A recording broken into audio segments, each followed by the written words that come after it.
नमस्कार फ्रेंड्स, फिर से स्वागत है आप सभी का मेरे चैनल पर। आज मैं लेकर आई हूँ एक और बहुत ही स्वादिष्ट और आसान रेसिपी। इसका नाम है पुआ। आज मैं पुआ सिर्फ गेहूं के आटे से बना रही हूँ। इसमें ना सूजी है, ना मावा है और ना ही कोई दूसरी चीज़। यह बहुत ही आसान और स्वादिष्ट रेसिपी है। यूपी बिहार में पुआ बहुत पसंद किया जाता है और इसे कई अलग अलग तरीक़ों से बनाया जाता है। आज मैं आपको इसका सबसे आसान तरीका बताने जा रही हूँ। एक बड़े बाउल में मैंने यहाँ पे सर्विंग वाले चम्मच से 5 से 6 चम्मच गेहूं का आटा लिया है। अब इसमें 2 बड़े चम्मच घी डालेंगे।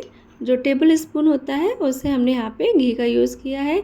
आप चाहें तो इसमें थोड़ा सा और ज़्यादा मोयन यूज़ कर लेंगे। थोड़ा ज़्यादा मोयन यूज़ करेंगे तो और भी अच्छा लगेगा, जिससे मोयन लगाने से पुआ मुलायम बनता है। और आप चाहें तो घी की जगह तेल का भी यूज कर सकते हैं, जैसे रिफाइंड का तेल, तिल का तेल या फिर पीनट्स का तेल। इसके बाद हम इसको गूँधेंगे। यहाँ पे हमने 1 बाउल चीनी लिया है, छोटे वाले। अब उसमें पानी डालकर उसे मिक्स कर लेंगे। हमें उसे घोलना नहीं है, ध्यान रखिएगा, चीनी को बिल्कुल भी घोलना नहीं है। बस हमें चीनी और पानी के साथ आटे को गूँधना है। ये देखिए, अब हम आटे को इस तरीके से गूँध लेंगे।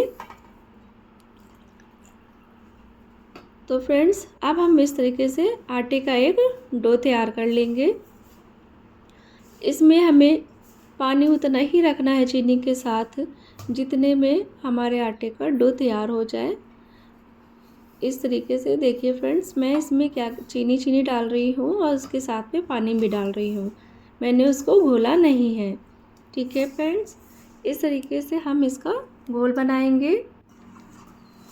तो फ्रेंड्स देखिए, जिस तरीके से मैं आपको डो बना के दिखा रही हूँ, आप इस तरीके से डो बना लीजिएगा।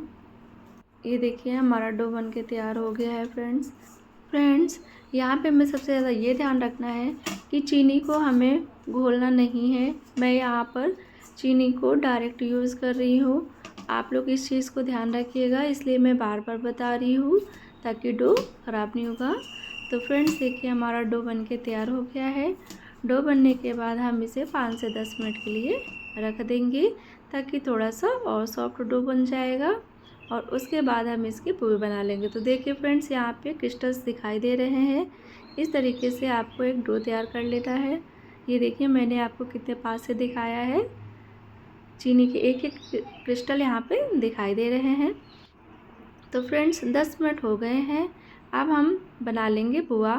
दूसरी साइड अब हम यहाँ पे रखेंगे कढ़ाई और कढ़ाई में डालेंगे तेल। तो फ्रेंड्स, यहाँ पे मैंने रिफाइंड ऑयल का यूज़ किया है। अगर आप और कोई तेल का यूज़ करना चाहते हैं तो कर सकते हैं।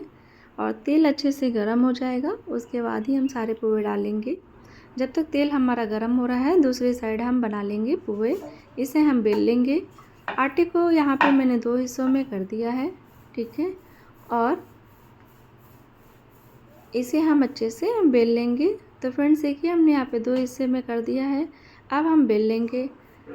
अब यहाँ पे ध्यान देने वाली बात यह है कि फ्रेंड्स, आप चाहें तो एक एक लोई बनाकर एक एक पुआ बेल सकते हैं, लेकिन अगर हमें समय बचाना है तो जिस तरीके से मैं आपको दिखा रही हूँ इस तरीके से बनाइएगा। यहाँ पे मैंने आधे आटे का लोई बना लिया है और इसमें थोड़ा सा तेल लगा के अब इसे बेल रही हूँ। फ्रेंड्स, मैं इसे काफ़ी बड़ा सा बेल लूँगी। ये देखिए, मैंने आपको यहाँ पे बेल के दिखाया है। मैंने बेलने के लिए यहाँ पे तेल का यूज़ किया है। अगर आप चाहें तो सूखे आटे का भी यूज़ कर सकते हैं, ज़रूरी नहीं है कि आप तेल ही यूज़ करें।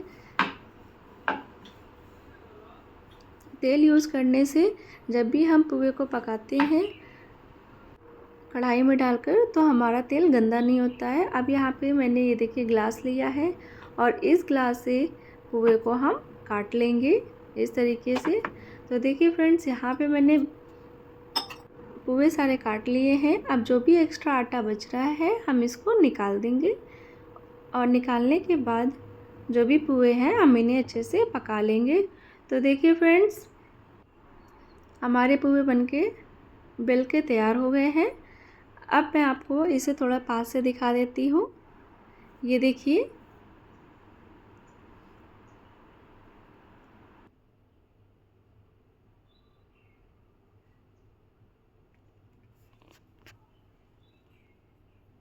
अब हम इसे पका लेंगे।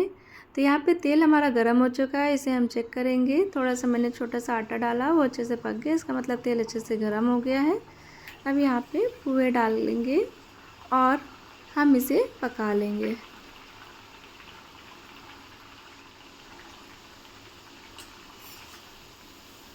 जब एक साइड हल्का सा पक जाए तब हम इसे पलट देंगे।